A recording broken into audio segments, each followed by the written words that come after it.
I did was right out that thing in her stomach, and then I hit her about 10 or 15 times. How come? Well, mostly because Gertie told me to.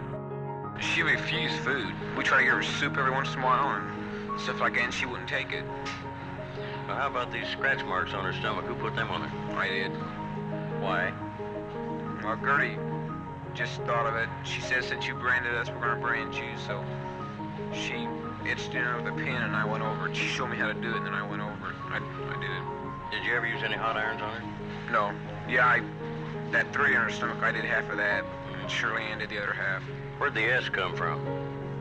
What do you mean? There's a big S branded on her stomach, right below one of her breasts. That's what I'm talking about. Well, that's what you're talking about. Now, how about the inscription on there, I'm a prostitute and proud of it? Who put that on? I did. Did you scratch it on there, paint it on there? How'd you do it? Well, like I said before, Gertie wrote it down there with a pen, and I did the rest. She showed me how to do it, and then... Had Gertie abused this girl? Yeah. She come out from the basement, and we noticed she was cold and everything, so we carried her upstairs. Give her a warm bath and artificial respiration. When she stopped breathing, see, we gave her a warm bath, and then she stopped breathing. And so I gave her artificial respiration for about 10 minutes. And then I went and called the police.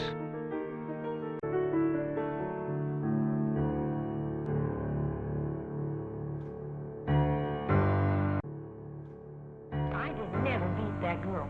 Never. She was beat up on by other girls. In fact, my own daughter socked her in the jaw and broke her wrist.